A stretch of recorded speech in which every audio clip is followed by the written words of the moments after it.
যদি বাবা বেঁচে থাকতেন তাহলে উনি হয়তো যে ধূমপান তো স্বাস্থ্যের জন্য ক্ষতিকর এবং নিঃসন্দেহে। ভীষণভাবে স্মোক করতেন, যেটা একদম মানে ওনার শেষের দিকে স্বাস্থ্য এত খারাপ হয়ে যাওয়ার পেছনে যেটা একটা মূল কারণ ছিল। আমি যাকে আঁকড়ে ধরতে চেয়েছি সে আমাকে ফেলে চলে গেছে।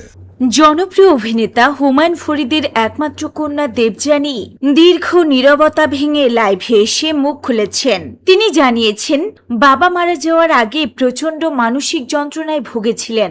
দেবযানীর ভাষ্যে সেই যন্ত্রণার মূলে ছিলেন সুবর্ণা মোস্তফা। হ্যাঁ ভিউয়ার্স, হুমায়ুন ফরিদি প্রথম স্ত্রী মিনু ও তখনকার ছোট মেয়ে দেবযানীকে ছেড়ে সুবর্ণা মোস্তফাকে বিয়ে করেছিলেন। সে সময় তিনি সুবর্ণার জন্য নিজের পরিবারকে প্রত্যাখ্যান করেছিলেন, কিন্তু পরবর্তীতে সুবর্ণা তাকে ছেড়ে তার থেকেও প্রায় 15 বছরের ছোট একজনকে বিয়ে করে নতুন করে সংসার করেন। এরপর ফরিদি একা হয়ে পড়েন। মৃত্যুর আগের দিনগুলোতে তিনি ভীষণভাবে ভেঙে পড়েছিলেন বলে জানান দেবযানী।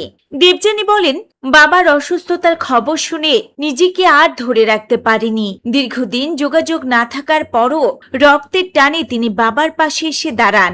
যে মেয়েকে একসময় ত্যাগ করেছিলেন ফরিদি, মৃত্যুকালে সেই মেয়েই হয়ে উঠেছিল ফরিদের একমাত্র ভরসা ও শেষ আশ্রয়। দেবযানীর সংসারে শেষ নিঃশ্বাস ত্যাগ করেন কিংবদন্তি এই অভিনেতা।